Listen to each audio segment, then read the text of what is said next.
অপরাধ করে যেমন পার পাওয়া যাবে না, ঠিক তেমনি অপরাধীকে রক্ষার চেষ্টাও সফল হবে না, মন্তব্য করেছেন আন্তর্জাতিক অপরাধ ট্রাইব্যুনালের চিফ প্রসিকিউটর তাজুল ইসলাম। জুলাই অভ্যুত্থানে মানবতা বিরোধী অপরাধের মামলায় সাবেক প্রধানমন্ত্রী শেখ হাসিনা সহ তিনজনের বিরুদ্ধে ট্রাইব্যুনালের যুক্তিতর্কের বিরতিতে এই ব্রিফিংয়ে এই কথা জানিয়েছেন তিনি। যুক্তিতর্কে স্বৈরাচারী আওয়ামী লীগের চেহারা তুলে ধরেছে প্রসিকিউশন। এছাড়া মিথ্যা মামলা, ক্রসফায়ার ও গুম খুনের বিষয়েও তুলে ধরা হয়েছে। তিনি জানিয়েছেন, পিলখানা হত্যার মাধ্যমে সেনাবাহিনীর মেরুদণ্ড ভেঙেছিল আওয়ামী লীগ। নির্বাচন ব্যবস্থা নষ্ট করে ভয়ের রাজত্ব প্রতিষ্ঠাই ছিল তাদের লক্ষ্য। ২৮ কার্যদিবসে এই মামলায় ৫৪ সাক্ষীর সাক্ষ্য নেওয়া হয়েছে। এছাড়া জুলাই গণ অভ্যুত্থানে নারায়ণগঞ্জে মানবতা বিরোধী অপরাধ মামলার আসামি অয়ন ওসমান সহ বাকিদের বিরুদ্ধে পরবর্তী শুনানি ২০২৬ সালের ১১ই জানুয়ারি ঠিক করেছে ট্রাইব্যুনাল। এই সরকারের বিভিন্ন এজেন্সিগুলোর মাধ্যমে তারা এই ধরনের অপকর্ম করেছে। সরাসরি প্রধানমন্ত্রীর নির্দেশে তার অন্যান্য যে সহযোগী যারা ছিলেন ক্যাবিনেটে, বিভিন্ন প্রশাসনের বিভিন্ন জায়গা, তাদের মাধ্যমে এই কাজগুলো যে করা হয়েছে একটা সিস্টেমের আওতায় এবং এটাকে একটা কালচারে পরিণত করা হয়েছিল, সেই প্রেক্ষাপটগুলো আমরা বর্ণনা করেছি। হঠাৎ করে তারা এত বড় অপরাধী হয়নি। তারা প্রথম থেকেই এই বাংলাদেশের মানুষকে শাসন করার নামে কিভাবে একটা জুলুম, কিভাবে ভয়ের একটা রাজ্যে পরিণত করেছিল, সেই বিষয়টা উঠে আসা জরুরি। কারণ এই মামলার মাধ্যমে একটা ঐতিহাসিক প্রেক্ষাপটেরও বিচার করা হচ্ছে। কিভাবে একটা গণতান্ত্রিক পদ্ধতির একটা শাসন ব্যবস্থাকে এই ধরনের একটা নিপীড়ক স্বৈর শাসকে পরিণত করা হয়েছিল, সেই বিষয়টা তুলে আনার জন্যই আমরা পটভূমিগুলো ক্রমান্বয়ে বিশ্লেষণ করছি। এদিকে সেনা কর্মকর্তাদের বিরুদ্ধে ট্রাইব্যুনালের গ্রেপ্তারি পরোয়ানা যথাযথ কর্তৃপক্ষের কাছে পাঠানো হয়েছে। তার রিসিভ কপি প্রসিকিউশন পেয়েছে বলে জানিয়েছে চিফ প্রসিকিউটর। গুমের মামলায় বর্তমান এবং সাবেক ২৫ কর্মকর্তার বিরুদ্ধে গ্রেপ্তারি পরোয়ানা জারি করেছে ট্রাইব্যুনাল। যেসব সেনা কর্মকর্তার বিরুদ্ধে এই পরোয়ানা জারি করা হয়েছে তার মধ্যে চাকরিরত ১৫ জনকে সেনা সদরে হেফাজতে রাখা হয়েছে, তবে এর মধ্যে একজন এখনও পলাতক রয়েছেন। ট্রাইব্যুনালের ব্যাখ্যা পাওয়ার পর আইনি প্রক্রিয়াতেই অভিযুক্তদের বিরুদ্ধে ব্যবস্থা নেওয়া হবে। এর আগে আওয়ামী লীগের আমলে গুমের ঘটনায় ২টি সহ মোট ৩টি মামলায় ট্রাইব্যুনাল বুধবার ক্ষমতাচ্যুত প্রধানমন্ত্রী শেখ হাসিনা সহ ৩২ জনকে গ্রেপ্তারের পরোয়ানা জারি করে। তাদের মধ্যে ২৫ জনই সেনাবাহিনীর সাবেক এবং বর্তমান কর্মকর্তা। এই গ্রেপ্তারি পরোয়ানাগুলো যথাস্থানে যথাসময়ে জারি করেছেন এবং এর বাইরেও যে সমস্ত কর্তৃপক্ষের কাছে অবগতির জন্য এই গ্রেপ্তারি পরোয়ানাগুলোর কপি পাঠানো হয়েছিল, তাদের কাছেও এটা পৌঁছে গেছে বলে আমরা জানতে পেরেছি।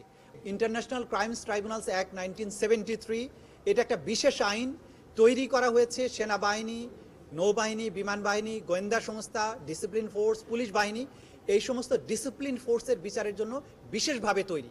এবং এই আইনে যে অপরাধগুলোর বিচার করা হচ্ছে, সেই অপরাধগুলোর বর্ণনা বাংলাদেশের সাধারণ কোনো আইনে নেই। দর্শক, এই মুহূর্তে ট্রাইব্যুনালে আছেন আমাদের সহকর্মী সৈকত সাদিক। সেখানকার আরো খবর জানাতে তিনি আমাদের সাথে এই মুহূর্তে যুক্ত হচ্ছেন।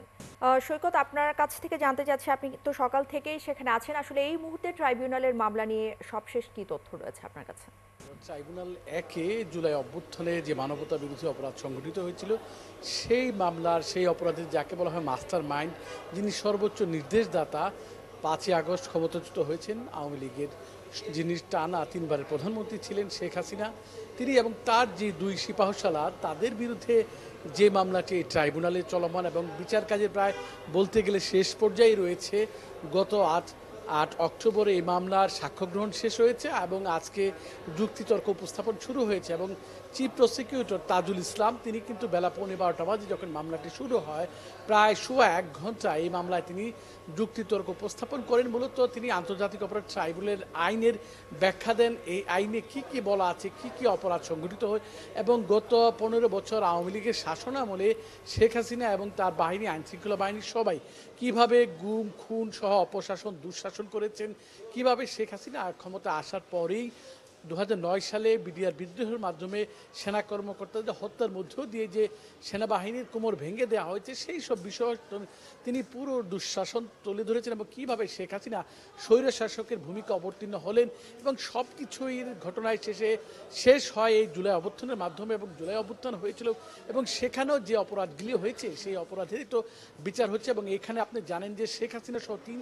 আসামির বিরুদ্ধে ৫টি সুনির্দিষ্ট অভিযোগ আনা হয়েছে এবং সেসব অভিযোগ অভিযোগের সর্বোচ্চ নির্দেশদাতা শেখ হাসিনা, এবং তিনি এই যুক্তিতর্কের উপস্থাপন শুরু করেছেন। এবং যেহেতু 1টা বাজে বিরতি দিয়েছেন এবং বিরতির পর আবার শুরু হবে, আসামি পক্ষের শেখ হাসিনা এবং আসাদুজ্জামান খান কামাল তাদের পক্ষে যে আইনজীবী নিয়োগ দিয়েছেন রাষ্ট্র, সেই আইনজীবীও এখানে উপস্থিত আছেন।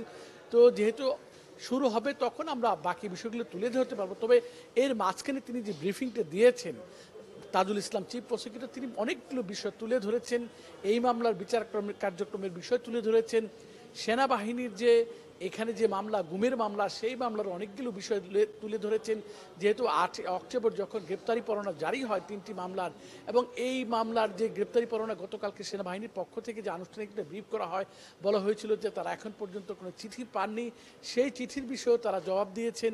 এবং এই যে যারা সেনাবাহিনী হেফাজতে আছেন, এই মামলার আইনে কি বলা আছে, তাদের গ্রেপ্তার কখন করা যাবে, এবং তাদের গ্রেপ্তারি পরোয়ানা জারি হলের পরে কত ঘন্টার মধ্যে আদালতে উপস্থাপন করা হবে, অনেক বিষয় তিনি আইনি ব্যাখ্যা দিয়েছেন চিফ প্রসিকিউটর তাজুল ইসলাম। তবে সব মিলে এখন পর্যন্ত বলা চলে যে এই মামলাটি আজকে ট্রাইব্যুনালে আছেন।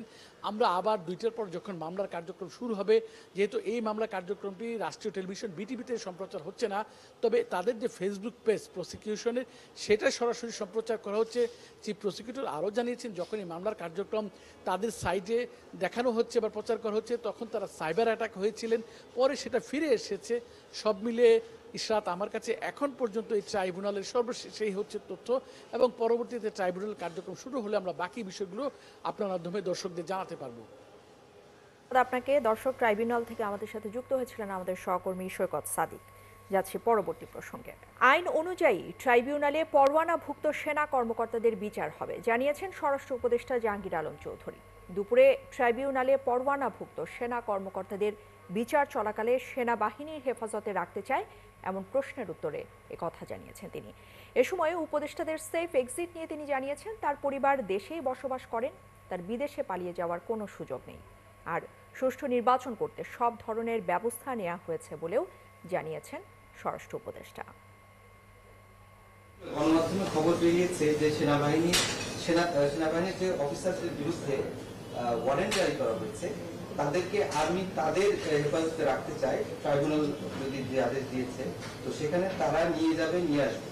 তো এখন প্রসিকিউটর বলেছেন যে একটা সাবজেক্ট যদি করে বা কোর্ট যে আদেশ দিবে সেটা, এটা নিয়ে আপনাদের পৃথক কোনো নির্দেশনা আছে কিনা? এটার ক্ষেত্রে শোনেন না, এটার ক্ষেত্রে আমরা আইনি যে প্রক্রিয়া ওইটা আমরা। বিগত সময়ে গুম খুনের মতো ঘটনায় ব্যক্তিগত তথ্য অপব্যবহার করার মতো ঘটনা ঘটেছে বলে জানিয়েছেন প্রধান উপদেষ্টার বিশেষ সহকারী ফয়েজ আহমেদ তৈয়ব। সকালে আইসিটি ভবনে ব্যক্তিগত উপাত্ত সুরক্ষা আইন নিয়ে আয়োজিত আলোচনায় এসব কথা জানিয়েছেন তিনি। নাগরিক এবং রাষ্ট্রীয় প্রতিষ্ঠানগুলোকে সুরক্ষিত করতে সংশোধিত সাইবার সুরক্ষা অধ্যাদেশ ব্যবহার করা যাবে বলেও জানিয়েছেন প্রধান উপদেষ্টার বিশেষ সহকারী। এই আইনে জামিন অযোগ্য কোনো ধারা রাখা হয়নি বলেও জানান তিনি। আগামী বছরের মাঝামাঝি সময়ে বাংলাদেশ 3য় সাবমেরিন কেবলে যুক্ত হতে পারে বলেও আশা প্রকাশ করেছেন ফয়েজ আহমেদ। এই আইনটা করার মাধ্যমে একটা ইনস্টিটিউশনাল ক্যাপাসিটি তৈরি করেছি। এই ক্যাপাসিটিটা একটা ইকোসিস্টেমের মধ্যে দিয়ে এসেছে, যেখানে আমরা প্রথমবারের মতো আইন এবং পলিসির সাথে অর্গানাইজেশনের একটা সম্পর্ক এবং একটা সংযোগ সেতুবন্ধন স্থাপন করেছি। সেটা কি? সেটা হচ্ছে আইসিটি আগামীর দিনে কি কাজ করবে, সেই কাজের ম্যান্ডেটগুলো আমরা আইনের মাধ্যমে ভিত্তি ফাউন্ডেশনগুলো রচনা করেছি। দেশের সম্পদ ব্যবস্থাপনার গুণগত মান উন্নয়নের চেষ্টা করিনি, বরং আমরা ইনস্টিটিউশনাল ক্যাপাসিটি বৃদ্ধির চেষ্টা করেছি। আমাদের যে টিমগুলো আজকে যে কাজ করছেন, আপনারা কয়েকদিনের মধ্যেই আমরা আইনটা প্রকাশ করব। আপনারা এর কোয়ালিটি, এর শব্দবিন্যাস, এর কারিগরি যে বিস্তৃতি, এই বিস্তৃতি আপনারা পড়লে আপনারা বুঝতে পারবেন যে আমাদের টিমের কতটুকু সক্ষমতা অর্জন হয়েছে, এবং এই ইনহাউস সক্ষমতা আগামী দিনে বাংলাদেশকে সার্ভ করবে বলে আমি মনে করি। চাপিয়ে দেয়া পিআর পদ্ধতি জনগণ গ্রহণ করবে না বলে মন্তব্য করেছেন বিএনপি মহাসচিব মির্জা ফখরুল ইসলাম আলমগীর। নির্বাচন দেরিতে করতেই পিআর নিয়ে আন্দোলন করা হচ্ছে। রবিবার ঢাকা রিপোর্টার্স ইউনিটিতে এক অনুষ্ঠানে এসব কথা জানিয়েছেন মির্জা ফখরুল। তিনি আরও বলেন, তারেক রহমানের নেতৃত্বে দেশকে আবার স্বনির্ভর একটি দেশ হিসেবে গড়ে তোলা হবে। প্রচারণা চালানো হয়েছে, এখনো হচ্ছে যে আমরা নাকি আপনার সংস্কারের বিরুদ্ধে। এটা খুব পরিষ্কার করে বলে দিতে চাই, আপনারা জানেন যে সংস্কারের মধ্যেই বিএনপির জন্ম হয়েছে। বিএনপির প্রতিষ্ঠাতা শহীদ প্রেসিডেন্ট জিয়া রহমান তিনি একদলীয় শাসন ব্যবস্থা থেকে বহুদলীয় শাসন ব্যবস্থার প্রতিষ্ঠা করে বিএনপির জন্ম দিয়েছিলেন। পিআর পদ্ধতি এই দেশের মানুষ গ্রহণ করবে না। আমাদের দলের পক্ষ থেকে তো আমরা স্পষ্ট বলেছি, এখন বলছি জনগণই এই পদ্ধতি গ্রহণ করবে না। দেশের খাদ্য নিরাপত্তা এবং কৃষি উৎপাদন বাড়ানোর উপায় এবং প্রযুক্তিগত সহায়তার জন্য জাতিসংঘের খাদ্য এবং কৃষি সংস্থার আয়োজিত বিশ্ব খাদ্য ফোরামে যোগ দিতে ইটালির রোমে যাচ্ছেন প্রধান উপদেষ্টা ডক্টর মোহাম্মদ ইউনূস। প্রেস সচিব শফিকুল আলম জানিয়েছেন, দেশকে খাদ্য স্বয়ংসম্পূর্ণ এবং কৃষিকাজের নতুন নতুন প্রযুক্তি এবং উপায় নিয়ে এই ফোরামে আলোচনা হবে। আরও জানাচ্ছেন মোহন ইসলাম। This is the journey we invite you to be part of. জাতিসংঘের খাদ্য ও কৃষি সংস্থা FAO আয়োজিত বিশ্ব খাদ্য ফোরাম শুরু হয়েছে ইতালির রাজধানী রোমে। সেখানে যোগ দিতে রবিবার সকাল 11:30টায় বিমান বাংলাদেশ এয়ারলাইন্সের একটি ফ্লাইটে রোমের উদ্দেশ্যে রওনা দিয়েছেন প্রধান উপদেষ্টা ডক্টর মোহাম্মদ ইউনূস ও তার সফর সঙ্গীরা। এই মাসের শুরুতেই জাতিসংঘ অধিবেশন শেষ করে দেশে ফিরেছেন প্রধান উপদেষ্টা। আবারও বিদেশ সফরে তিনি। সময়ের ব্যবধান কম হলেও এবারের সফরকে খুব গুরুত্বপূর্ণ হিসেবে দেখছে অন্তর্বর্তী সরকার। ফুড সিকিউরিটি একটা বিগ ইস্যু, এটা নিয়ে ওদের সাথে আমরা আরও কত নিবিড়ভাবে কাজ করতে পারি সেটা একটা বড় ইস্যু, সেই জন্যই যাওয়া। ফুড অ্যান্ড এগ্রিকালচার আমাদের খুবই বড়, আমরা এখনও আমাদের এগ্রিকালচার আমাদের একটা বড়, আমাদের ইকোনমির একটা বড় প্রধানতম অংশ। তো সেই জায়গাটা আমরা এগ্রিকালচারে কীভাবে আমরা আরও এগোতে পারি, আমাদের ফুড প্রোডাকশন আমরা আরও যেন বেটার করতে পারি। বিশ্বের টালমাটাল অবস্থায় পণ্য আমদানি ও রপ্তানিতে এক দেশ আরেক দেশকে নিষেধাজ্ঞা দিচ্ছে। সেই কারণে ইন্টিরিম চায় দেশ যেন খাদ্যে স্বনির্ভর হয় এবং তার জন্য প্রয়োজন উৎপাদন বাড়ানো। আমি যেন আমার স্বনির্ভরতা অর্জন করতে পারি খাদ্যের স্বয়ংসম্পূর্ণতার জন্য আমার we need better technology, better high yielding variety of crops. হ্যাঁ, এগুলোর জন্য এগুলো নিয়ে FAO কাজ করে, এগুলো নিয়ে ওয়ার্ল্ড ফুড ফোরামের এই সেশনগুলো এগুলো আলাপ আলোচনা হয়। তো এই জন্যই চিফ অ্যাডভাইজার সেখানে যাচ্ছে। ইতিমধ্যে কৃষিকাজ বাড়াতে অর্থ দিতে রাজি হয়েছে জাতিসংঘের এই সংস্থাটি। ছোট কোল্ড স্টোরেজের মাধ্যমে কৃষিপণ্য সংরক্ষণ করতে নেদারল্যান্ডসের সাথে কথা হয়েছে সরকারের এবং কিছু পণ্য বিদেশে রপ্তানি করেছে ইন্টিরিম। এখন আমাদের দেশের থেকে আম রপ্তানি হচ্ছে চায়নায়, তারা নিচ্ছে এবং আমরা চাচ্ছি এটা বড় স্কেলের আম রপ্তানি চায়নাতে করতে। মোহন ইসলাম, ৭১, ঢাকা। প্রধান উপদেষ্টা ডক্টর মোহাম্মদ ইউনূস বলেছেন, জুলাই সনদের স্বাক্ষর জাতির জন্য এক ঐতিহাসিক মুহূর্ত হতে যাচ্ছে। বিশ্বের অন্য কোনো দেশে এমন প্রক্রিয়া হয়েছে কিনা তার জানা নেই বলেও মন্তব্য করেছেন তিনি। শনিবার রাতে সুইডেন এবং নরওয়ের তরুণ রাজনীতিবিদদের সঙ্গে বৈঠকে এসব মন্তব্য করেন প্রধান উপদেষ্টা। তিনি বলেন, জুলাই ছিল একটি ঐতিহাসিক মুহূর্ত, বিশেষ করে কারণ অসংখ্য তরুণ তরুণী তখন ফ্যাসিবাদী শাসনের বিরুদ্ধে দাঁড়িয়েছিল। বিদেশি প্রতিনিধিদের উদ্দেশ্যে তিনি আরও জানিয়েছেন, এমন এক সময়ে এই তরুণ রাজনীতিবিদরা বাংলাদেশ সফর করেছেন যখন দেশটি গভীর পরিবর্তনের মধ্য দিয়ে যাচ্ছে। আর তরুণদের উদ্দেশ্যে ডক্টর ইউনূস আহ্বান জানিয়ে বলেন, নিজেদের স্বপ্নকে বাস্তবে রূপ দিতে তরুণদের আরও দূরদর্শী এবং সাহসী হতে হবে। পিআর সহ 5 দফা দাবিতে চলমান যুগপৎ আন্দোলনের দ্বিতীয় দফার ঘোষিত কর্মসূচি আজ।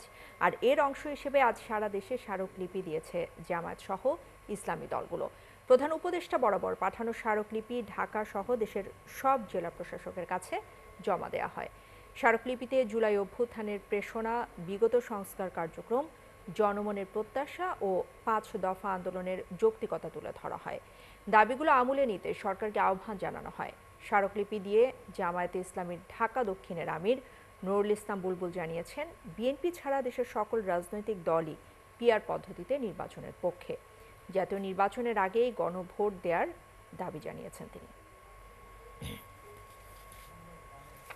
বাংলাদেশ খেলাফত মজলিস সহ 7টি দল যুগপৎ আন্দোলন অর্থাৎ জুলাই সনদ বাস্তবায়ন সহ 5টি দাবিতে আমরা রাজপথে বিভিন্ন কর্মসূচি পালন করছি। পীর সাহেব চরমনার পক্ষ থেকে যে স্মারকলিপি তিনি সেই স্মারকলিপি গ্রহণ করেছেন এবং সেটা আমাদের জনাব প্রধান উপদেষ্টা বরাবর সেই স্মারকলিপি পৌঁছাবেন।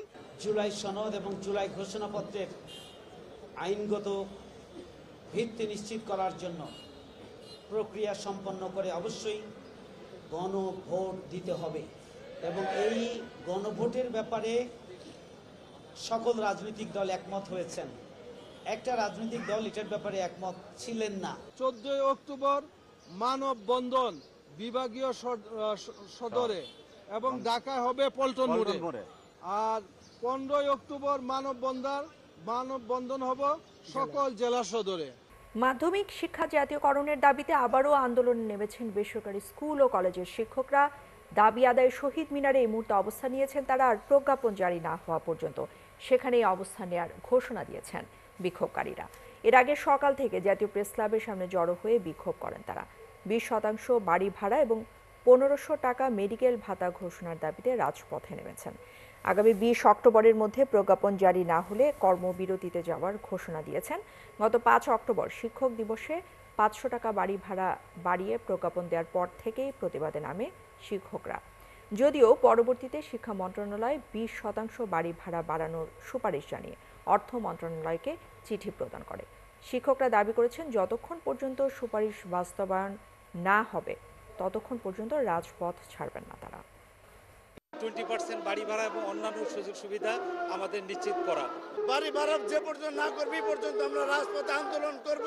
আমরা এই আন্দোলন থেকে বিচ্যুত হব না।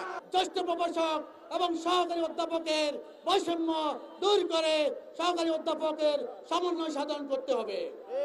আমাদের তৃতীয় শ্রেণীর কর্মচারী এবং কর্মচারী ভাইদের 75% উচ্চ বোনাস নিশ্চিত করতে হবে। সারা জীবনে অনির্দিষ্টকালের জন্য স্কুল কলেজে টানা ঝুলবে। যতদিন পর্যন্ত প্রজ্ঞাপন জারি না হবে ততদিন পর্যন্ত শিক্ষকরা কর্মচারীরা কোনো দায়িত্ব পালন করবে না। মাধ্যমিক শিক্ষা জাতীয়করণের দাবিতে শহীদ মিনারে অবস্থান কর্মসূচি পালন করছে বেসরকারি স্কুল এবং কলেজের শিক্ষকরা। সেখানে আছেন সহকর্মী তানভীর সুমন, আমরা তার কাছে সরাসরি চলে যাচ্ছি। তানভীর, আন্দোলনের সবশেষ অবস্থা সম্পর্কে আমাদেরকে একটু জানাবেন। আপনি সংবাদে জানাচ্ছিলেন আমরা সকাল থেকে এই শিক্ষকদের সঙ্গে আছি। এরা আবার আজকে সকাল থেকে আসলে প্রেস ক্লাবের সামনের যে দুটি রাস্তা আছে সেই দুটি রাস্তা অবরোধ করে তাদের বাড়ি ভাড়া, তাদের ন্যায্য বাড়ি ভাড়া, তারা যেটি বলছেন যে 20% বাড়ি ভাড়া আসলে নিশ্চিত করতে হবে, সেই সঙ্গে পূর্ণাঙ্গ আসলে চিকিৎসা ভাতা দিতে হবে, সেই দাবিতে তারা অনড় অবস্থানে ছিল সে প্রেস ক্লাবের সামনে। এবং যখন তারা প্রেস ক্লাবের সামনে অবস্থান করছিলেন সেখান থেকে আইনশৃঙ্খলা বাহিনী তাদের 10 সদস্যের একটি প্রতিনিধি দলকে অর্থ মন্ত্রণালয়ে নিয়ে গিয়েছিল। অর্থ মন্ত্রণালয়ে যারা দায়িত্বশীল আছেন তাদের সঙ্গে কথা বলিয়ে দেওয়ার জন্য। এবং কিছুক্ষণ আগে আমাদের সঙ্গে কথা হচ্ছিল অর্থ মন্ত্রণালয়ে গিয়ে, যেহেতু এখন অর্থ মন্ত্রণালয়ের মাননীয় উপদেষ্টা এবং সচিব দুইজনেই দেশের বাইরে আছেন, সেই জায়গা থেকে আসলে অর্থ মন্ত্রণালয় থেকে তাদের জানানো হয়েছে যে তাদের এই দাবিটি, অর্থ মন্ত্রণালয়ে যারা দায়িত্বে আছেন তারাও বলেছেন যে আপনাদের দাবি যৌক্তিক এবং সেই যৌক্তিক দাবিটি একদম অনুমোদন হয়ে আছে, যখন তারা আসবেন তখনই এটি প্রজ্ঞাপন জারি করা হবে, এমন একটি আশ্বাস নিয়ে তারা কিন্তু আসলে মন্ত্রণালয় থেকে ফিরে আইনশৃঙ্খলা বাহিনীর অনুরোধে তারা কিন্তু প্রেস ক্লাব থেকে প্রায় ঘণ্টাখানিক হলো এই শহীদ মিনারের সামনে এসে অবস্থান নিয়েছেন এবং এখানেই তারা বিক্ষোভ করছেন। তবে তারা যেটি জানাচ্ছেন যে যতক্ষণ পর্যন্ত আসলে প্রজ্ঞাপন জারি না হবে, যেহেতু সারা বাংলাদেশ থেকে শিক্ষকরা এখানে এসেছেন, আপনাকে একটু জানিয়ে রাখতে চাই যে এর আগেও কিন্তু শিক্ষকরা তাদের বিভিন্ন দাবি দেওয়া নিয়ে, অর্থাৎ এই যে এমপিওভুক্ত প্রতিষ্ঠানের যে শিক্ষকরা আছেন তারা কিন্তু এই রাজধানীতে এসেছেন। আমি যদি বলি যে 2022-23 সালে প্রায় 44 দিন লাগাতার অবস্থান করেছে সারা বাংলাদেশ থেকে এই শিক্ষকরা এসেছিলেন। আমরা 24 সালেও দেখেছি যে প্রায় 22 দিন লাগাতার কর্মসূচির এক পর্যায়ে গিয়ে তারা অনশন কর্মসূচিতে গিয়েছেন। তো সেই অভিজ্ঞতার জায়গা থেকে এখানে যারা শিক্ষকরা আছেন তারা বলছেন যে বারবার তাদের আশ্বাস দেওয়া হয় এবং আশ্বাসের প্রেক্ষিতে আসলে বাস্তবতা বরাবরই তারা শূন্য পায়। গত মাসের 13 তারিখ তারা কিন্তু একটি মহাসমাবেশ ডেকেছিল রাজধানীতে। সেই মহাসমাবেশেই কিন্তু যে দাবিতে আজকে তারা রাজপথে এসেছে সেই জিনিসটি কিন্তু মীমাংসিত হয়ে গিয়েছিল, অর্থাৎ দুই পক্ষ বসে, সরকার পক্ষ থেকে বসে 20% বাড়ি ভাড়া এবং সেই সঙ্গে পূর্ণাঙ্গ যে চিকিৎসা ভাতা, অর্থাৎ 1500 টাকা চিকিৎসা ভাতা, সেই চিকিৎসা ভাতাটি তাদের দেওয়া হবে এমনটি আশ্বাসের প্রেক্ষিতেই তাদেরকে কিন্তু বাড়ি ফিরে যেতে বলা হয়েছিল। সেই জায়গাটি তারা কিন্তু বিশ্বাস করেই বাড়ি ফিরে গিয়েছিলেন, তারা সেটি বলছেন। তবে গত 5 তারিখ অর্থাৎ শিক্ষা দিবসে গত 5 অক্টোবর হঠাৎ করেই 500 টাকা বাড়ি ভাড়া বাড়ানোর একটি প্রজ্ঞাপন তারা সরকার থেকে যখন জারি করা হয় তারপর থেকেই কিন্তু তারা আবার ফুঁসে ওঠে এবং তারা তারপর থেকেই কিন্তু ঘোষণা দেয় যে 12 তারিখ থেকে, অর্থাৎ গত পরশু থেকে তারা ঢাকা শহরে লাগাতার আন্দোলন করবে এবং সেই আন্দোলনের ধারাবাহিকতাই কিন্তু আজকে তারা এই শহীদ মিনারের সামনে এসে জড়ো হয়েছেন এবং তারা বলছেন যে তারা আর আশ্বাসে আসলে বিশ্বাসী নয়, তারা আশ্বাসে তাদের মন গলবে না যতক্ষণ পর্যন্ত প্রজ্ঞাপন জারি না হবে। তাদের কথা যেটি বলা হয়েছে মন্ত্রণালয় থেকে, অর্থ মন্ত্রণালয় থেকে, যে দুইজন আসলে দায়িত্বশীল সচিব এবং উপদেষ্টা বাইরে আছেন, কিন্তু যেহেতু অনলাইনের যুগ, ডিজিটাল যুগ, সেই ডিজিটাল যুগে তারা সেখান থেকেই কাগজ কলমের কাজটি সেরে কালকের ভেতরে প্রজ্ঞাপন জারি করতে হবে। যদি কালকের মধ্যে প্রজ্ঞাপন জারি করা না হয় তবে সারা দেশের যত বেসরকারি এই এমপিওভুক্ত শিক্ষা প্রতিষ্ঠান আছে, স্কুল কলেজ, সবগুলো শিক্ষা প্রতিষ্ঠানে কিন্তু তারা কর্মবিরতির ঘোষণা দিচ্ছেন যে 20 তারিখ থেকে তারা কোনো কাজে যোগ দিবেন না। তো এই ছিল আসলে এই আন্দোলনে আমার কাছে সর্বশেষ অবস্থা। কিছুক্ষণ পর এনসিপির নেতারা এখানে আসার কথা রয়েছে, আমরা পরবর্তী সংবাদে যুক্ত হয়ে সেটিও নিশ্চয়ই আপনাকে মাধ্যমে দর্শকদের জানাতে পারবো। তানভীর সুমন, আপনাকে অসংখ্য ধন্যবাদ আমাদের সাথে যুক্ত হবার জন্য। যাচ্ছি পরবর্তী প্রসঙ্গে। মানুষকে কুপিয়ে সে রক্ত পান করাই তার নেশা। শুনলে সিনেমার মতো মনে হলেও বাস্তবে খোদ মোহাম্মদপুরেই রয়েছে এমন এক সন্ত্রাসী। অনুসারীদের নিয়ে সক্রিয় হচ্ছে সেই রক্তচোষা খেতাব পাওয়া জনি। রয়েছে আইন শৃঙ্খলা বাহিনীকে হুমকি দেওয়ার মতো ঘটনাও। বিস্তারিত জানাচ্ছেন নিবিড় সাহা।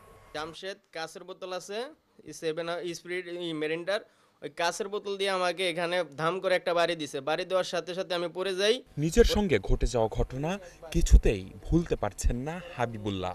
গেল 4 অক্টোবর রাত 1:15টার দিকে ঢাকা উদ্যানের পানির ট্যাঙ্কি এলাকায় তার চায়ের দোকানে বিল চাওয়াকে কেন্দ্র করে তাকে রক্তাক্ত করে স্থানীয় কয়েকজন অস্ত্রধারী সন্ত্রাসী। কবির, জামশেদ, ইউসুফ, এরা 3 জনে জনি ওদের শেল্ডিং দেয় আর কি। ইউসুফের বউ আয়সা বলতেছে, তুমি মামলা করছো কেন, এখানে ব্যবসা করতে দেব না। মাথায় প্রচণ্ড আঘাতের জন্য এখনো অস্পষ্ট তার মুখের কথা। তাকে বাঁচাতে যাওয়ায় সেদিন কাল হয় ব্যবসায়ী আসিফের। বাম হাতে 3টি কোপ দেয়া হয় তাকে। স্টেট সন্ত্রাসী তারা কিভাবে এভাবে ওপেন থাকে, আমি তারা অন্যজনরে সেভ করতে গেছি, তারা আমারও কোপ দিছে। সেদিনের ঘটনায় মোহাম্মদপুর থানায় জামশেদ আলী, কবির হোসেন ও ইউসুফ সহ 6 জনকে আসামি করে মামলা করেন ভুক্তভোগী হাবিবুল্লাহ, যারা প্রত্যেকেই জনির অনুসারী বলে তথ্য আইন শৃঙ্খলা বাহিনীর।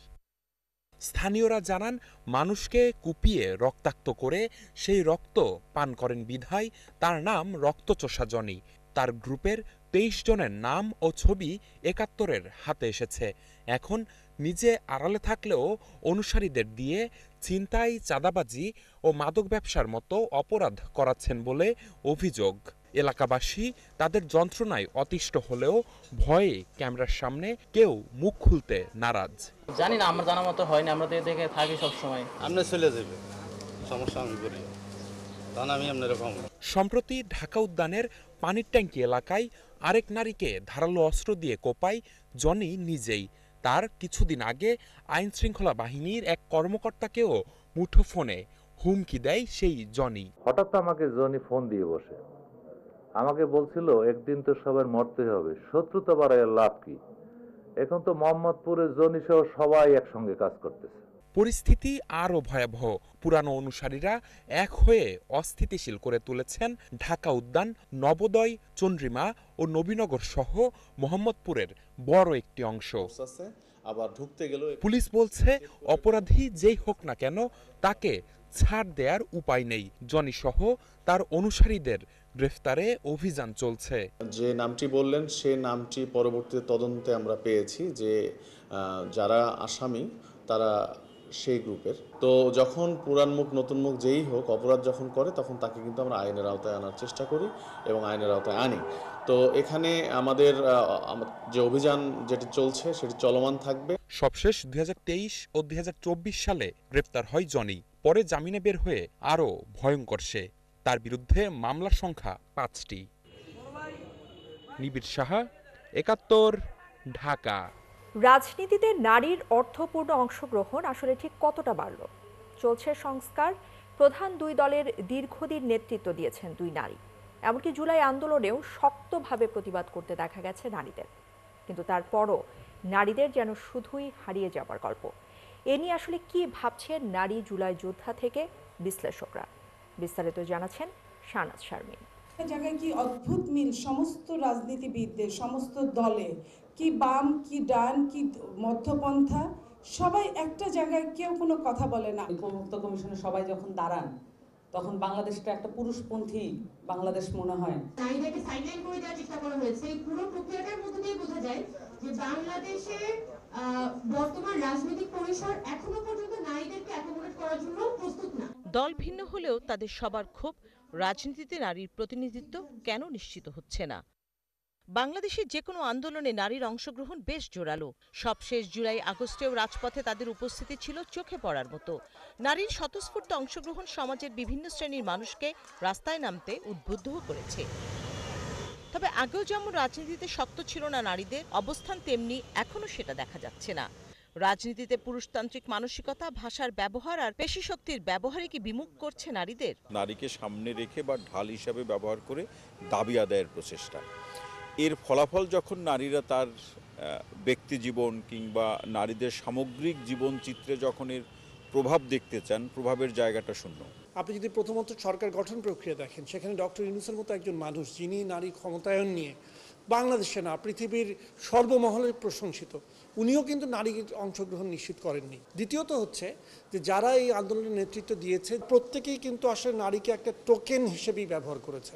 এখানে একটা বড় ফেইলিয়ার ইন জেনারেল সবগুলো রাজনৈতিক দল আছে। জোবাইদা নাসরিন বলছেন, প্রধান দলগুলোতে নারীদের যে অংশগ্রহণ দেখা যায় তাও মূলত আলংকরিক। তাদের সিদ্ধান্ত নেয়ার ক্ষমতা থেকে দূরে রাখা হয়। এমনকি পরিবর্তনে বার্তা নিয়ে আত্মপ্রকাশ করা নতুন রাজনৈতিক দল ও ছাত্র সংগঠনে নারীর প্রতিনিধিত্ব নিয়েও অসন্তোষ রয়েছে। নারীর প্রতিনিধিত্বের বিষয়টি আসে তখনই কিন্তু আমরা দেখেছি যে নারী নেই, পুরুষরাই নারী বিষয়ে সিদ্ধান্ত গ্রহণ করছে এবং এক ধরনের বাণিজ্যের মতো করে যে কয়টাতে আপনারা খুশি হবেন বা এতটা দিতে চাচ্ছি। গণপ্রতিনিধিত্ব অধ্যাদেশ অনুযায়ী দলে নারীর 33% উপস্থিতি নিশ্চিত করার বাধ্যবাধকতা থাকলেও তা অর্জন করতে পারেনি কোনো দল। অধ্যাপক আনু মোহাম্মদের মতে, রাজনীতিতে নিজের কাঙ্ক্ষিত জায়গায় পৌঁছানো পর্যন্ত শুধু নারীদের উপস্থিতি মেনে নেয় পুরুষ। মেয়েরা একটা সিদ্ধান্ত গ্রহণের জায়গায় যাবে, নেতৃত্বে যাবে, তারা পারবে কিংবা তাদের পারা উচিত, কিংবা ঘরের বাইরে রাষ্ট্রীয় এবং রাজনৈতিক দায়িত্ব তাদের গ্রহণ করা উচিত, এইটা বিশ্বাস করে না কিংবা এটা বিরোধিতা করে, এই ধরনের জনগোষ্ঠী কিংবা এই ধরনের চিন্তা সমাজে এখনো যথেষ্ট প্রবলভাবে আছে। যুগ যুগান্তরের চাওয়া নারীর যোগ্যতা ও দক্ষতা অনুযায়ী ক্ষমতায়ন নিশ্চিত করা, না হলে সর্বত্র একটি ভারসাম্যহীন সমাজ ব্যবস্থা স্থায়ী হবে, যা ঠিক হবে না বলেই মনে করেন বিশ্লেষকরা। শাহনাজ শারমিন, ৭১, ঢাকা।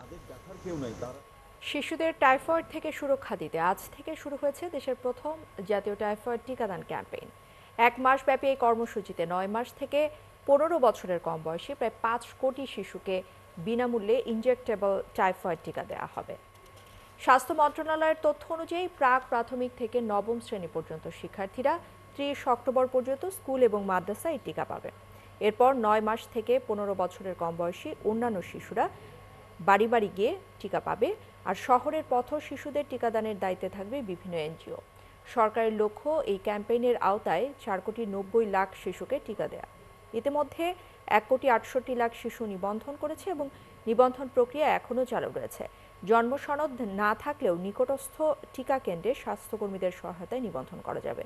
শনিবার স্বাস্থ্য এবং পরিবার কল্যাণ মন্ত্রণালয়ের সংবাদ বিজ্ঞপ্তিতে এ তথ্য জানানো হয়। লাগে নাই, কারণ এরকম আমি আরো অনেক টিকা দিয়েছি, ইনজেকশন দিছি। ইনজেকশন দেওয়ার পর কষ্টে হাসতেছিলাম। আমাদের টিকা এটা নেওয়া জরুরি, যাতে আমরা এটা প্রতিরোধ করতে পারি। আমাদের মধ্যে অনেকেই এমন থাকে যাদের রোগ থাকে কিন্তু ওরা জানে না, তাহলে এই টিকার ফলে আমাদের যে ভিতরের রোগ আছে তা সব শেষ হয়ে যেতে পারে। দর্শক, টাইফয়েডের টিকাদান কর্মসূচির খবর রাখছেন সহকর্মী মেহেদী হাসান। এই খবর নিয়ে তিনি এই মুহূর্তে আমাদের সাথে যুক্ত হচ্ছেন।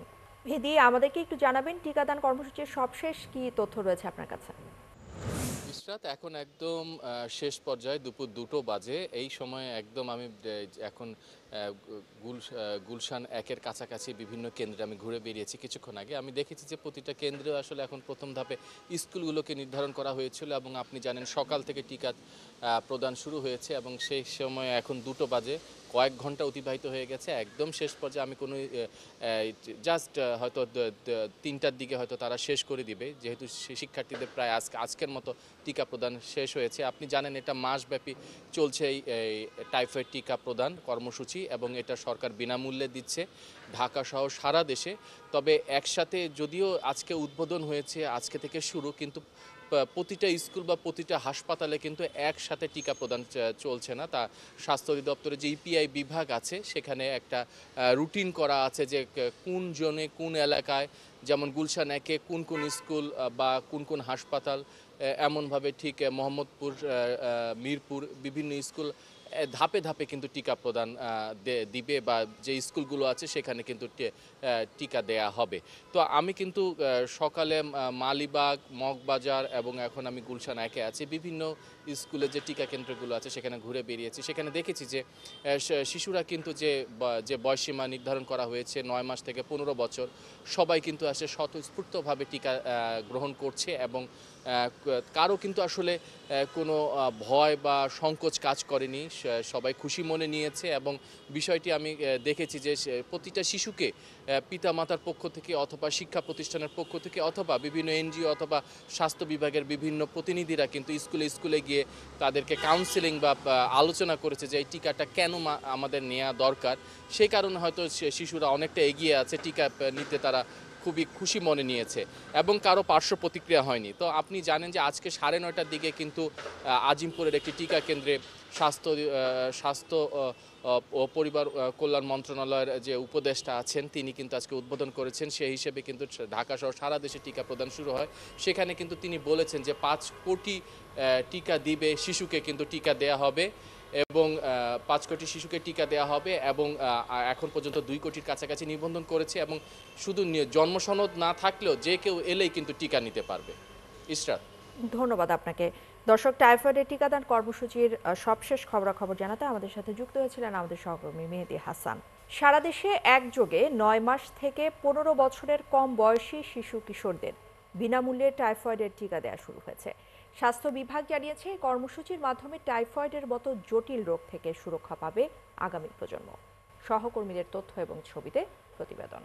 স্বাস্থ্য বিভাগের তথ্য অনুযায়ী সিলেট বিভাগে প্রায় 30 লাখ এবং সিলেট জেলায় 10,16,000 9 মাস থেকে 15 বছরের কম বয়সী শিশুদের টিকা দেওয়া হবে। সেখানে নিবন্ধন হয়েছে 18 লাখের ওপর। বলা হচ্ছে এটাই সবচেয়ে বেশি সংখ্যক নিবন্ধন। রবিবার সকালে নগরীর ব্লুবার্ড স্কুল অ্যান্ড কলেজে কার্যক্রম শুরু করেন বিভাগীয় কমিশনার মোহাম্মদ খান রেজাউন নবী। এখন পর্যন্ত সবচেয়ে বেশি রেজিস্ট্রেশন সিলেট বিভাগে 65% উপরে। চট্টগ্রাম সিটি কর্পোরেশনের উদ্যোগে রবিবার সকাল 11টায় চন্দনপুরার গুল এজার বেগম মুসলিম সিটি কর্পোরেশন বালিকা উচ্চ বিদ্যালয় প্রাঙ্গণে টাইফয়েড টিকাদান কর্মসূচির উদ্বোধন করেন চট্টগ্রাম সিটি কর্পোরেশনের মেয়র।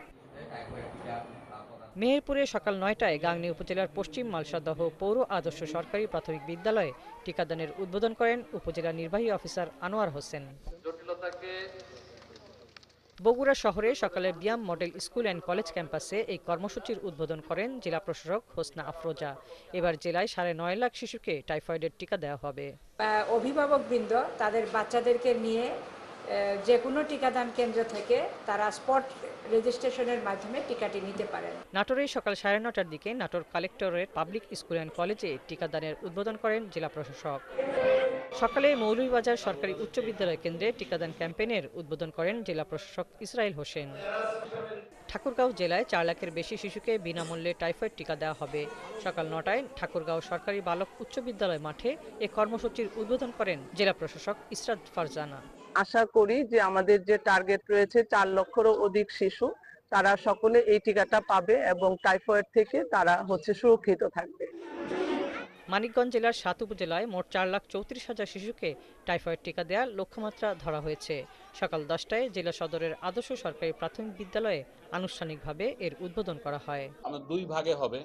প্রথমে হচ্ছে আমাদের 12 তারিখ থেকে 30 অক্টোবর পর্যন্ত এটা আপনার শুধু স্কুল প্রোগ্রাম এবং 1 তারিখ থেকে 13 তারিখ পর্যন্ত হবে কমিউনিটিতে, যেখানে যেসব বাচ্চারা স্কুলে যায় না তাদের জন্য। কুমিল্লা নগরের জেলা স্কুল অডিটোরিয়ামে সকালে সিটি কর্পোরেশনের প্রশাসক মোহাম্মদ শাহ আলম টাইফয়েড টিকাদান কর্মসূচির উদ্বোধন করেন। লালমনিরহাট পৌর এলাকায় 4টি বিদ্যালয়ের শিশুদেরকে টাইফয়েড টিকাদান কর্মসূচি উদ্বোধন করা হয়। উদ্বোধন করেন জেলা প্রশাসক রকিব হায়দার। রংপুরে সকালে পুলিশ লাইন্স স্কুল অ্যান্ড কলেজের হলরুমে টিকাদান কার্যক্রমের উদ্বোধন করেন সিটি কর্পোরেশনের নয়া প্রশাসক আশরাফুল ইসলাম। হাসিবা আলী বর্ণা, 71। দর্শক, এই মুহূর্তে শিক্ষকদের ন্যায্য দাবি আদায়ে প্রেস ক্লাবে আন্দোলন চলছে। সেখানে আছেন আমাদের সহকর্মী রাশেদ আনিস। আমরা সরাসরি চলে যাচ্ছি তার কাছে। রাশেদ, একটু যদি আমাদেরকে বলেন যে এই মুহূর্তে কি ধরনের দাবি দাওয়া তারা তুলেছেন এবং এখন পর্যন্ত সংশ্লিষ্ট কেউ তাদের সাথে কথা বলেছেন কিনা বা আপনার সাথে কথা হয়েছে কিনা?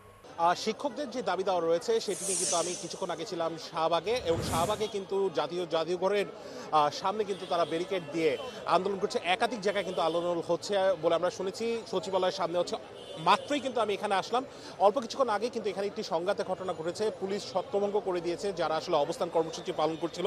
তাদেরই কয়েকজন আছেন এখানে যারা আসলে শিক্ষকদের যে বাড়ি ভাড়া রয়েছে, চিকিৎসা ভাতা রয়েছে, সেগুলো নিয়ে অবস্থান কর্মসূচি পালন করছিলেন। তাদের কয়েকজনের সাথে যদি আমি একটু কথা বলার চেষ্টা করি, কি বিষয়ে আপনাদেরকে পুলিশ ছত্রভঙ্গ করে দিয়েছে আমরা শুনেছি, কি বিষয় নিয়ে আসলে আপনার আন্দোলন করছেন?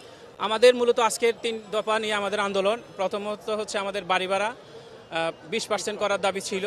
দ্বিতীয়ত ছিল আমাদের চিকিৎসা ভাতা 1500 টাকা করার দাবি। আর তৃতীয় আরেকটা দাবি ছিল আমাদের যে কর্মচারীদেরকে উৎসব ভাতা যে 50% দেওয়া হয়, এটাকে 50 থেকে 75% উন্নীত করার আমাদের দাবি ছিল। আর সর্বোপরি আমাদের দাবি হচ্ছে আমাদের এমপিভুক্ত শিক্ষা প্রতিষ্ঠানগুলো যেন জাতীয়করণ করা হয়। কিন্তু আমরা শান্তিপূর্ণভাবে অবস্থান করতেছিলাম, পুলিশ এসে আমাদের শিক্ষকদের গায়ে হাত তুলেছে, শিক্ষকদের উপর জল কামান ব্যবহার করছে, তারপরে শিক্ষকদের উপর সাউন্ড গ্রেনেড ব্যবহার করছে। আমরা যতটুকু শুনেছি যে সচিবালয়ে আপনাদের হচ্ছে আন্দোলন হচ্ছে, এবং শাহবাগেও কিন্তু আমরা দেখেছি যে আন্দোলন করার জন্য যারা আসলে বঞ্চিত হয়েছেন, সনদ বঞ্চিত হয়েছেন, তাদেরকে নিয়ে একটু যদি বলেন। জি, ধন্যবাদ। আসলে আমরা এমপিভুক্ত শিক্ষকরা আজীবনকাল অবহেলিত হয়ে আসছি। আমরা ইতিপূর্বে যা জানতে পেরেছি, আমাদের নেতৃবৃন্দ অর্থ মন্ত্রণালয়ে গিয়েছেন, ওনারা সেখানে অবস্থান করতেছেন। এখনও আমরা সেখান থেকে কোনো ভালো খবর এখনও পাইনি। তা আমাদের যেটা বলা হয়েছে, আমাদের নেতৃবৃন্দ আমাদেরকে এখানে অবস্থান করতে বলেছে। আমরা এখানে আমাদের দাবি না পূরণ করা পর্যন্ত আমরা এখানেই থাকবো ইনশাল্লাহ। আমাদের শেষ কথাটাই। যদি আরো একজনের কাছে শুনতে চাই, আপনাদের পুলিশ ছত্রভঙ্গ করে দিয়েছে, অবস্থান কর্মসূচি পালন করছিলেন, কিভাবে কি হলো? আসলে শান্তিপূর্ণভাবে এখানে অবস্থান কর্মসূচি চলতেছিল, কিন্তু পুলিশ সাউন্ড গ্রেনেড এবং জল কামান ব্যবহার করে এদেরকে ছত্রভঙ্গ করে দিয়েছে। তো আমাদের দাবি পূরণ না হওয়া পর্যন্ত আমরা এই অবস্থান ছাড়ব না। আর মূলত কিছুদিন আগে একটা প্রজ্ঞাপন জারি করে 500 টাকা বাড়ি ভাড়া বর্ধিত করে, এটা শিক্ষকদের সাথে একটা তামাশা ছাড়া, জাতির সাথে তামাশা ছাড়া আর কিছুই নয়। আমরা যদি একটু রমনা থানার যিনি ডিসি, তার সাথে একটু যদি আমরা লাইভে আছি, যদি একটু বলি, অবস্থান কর্মসূচি পালন করছিলেন, আমরা দেখছি একাধিক জায়গায় শিক্ষকরা কর্মসূচি পালন করছেন। বিষয়টিকে আসলে কিভাবে দেখছেন, এবং যানজটও তো তৈরি হচ্ছে, সব মিলে আসলে কিভাবে দেখছেন? না, এখানে যারা ছিল, যারা নেতৃত্ব দিল এই যে এমপিভুক্ত যারা শিক্ষক আছে, তারা কিন্তু সবাই চলে গেছে।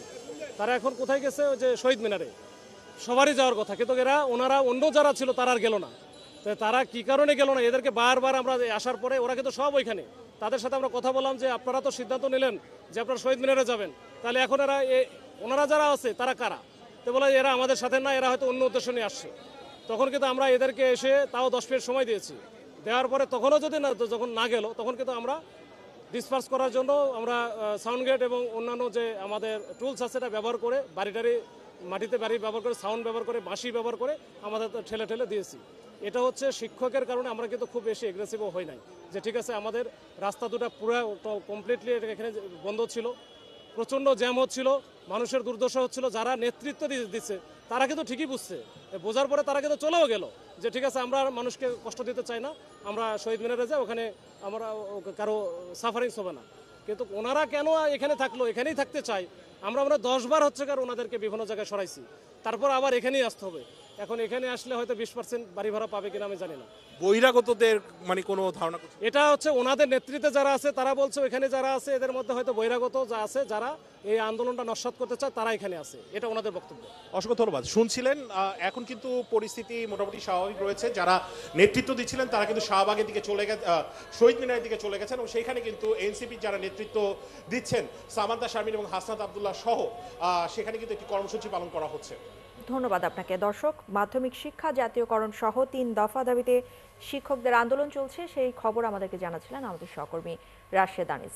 দর্শক, চলছে সংবাদ সংযোগ। সরাসরি সংবাদ ও অনুষ্ঠান দেখতে চোখ রাখুন একাত্তরের ফেসবুক পেজে এবং সাবস্ক্রাইব করুন একাত্তরের ইউটিউব চ্যানেলে। থাকুন একাত্তরের সাথে।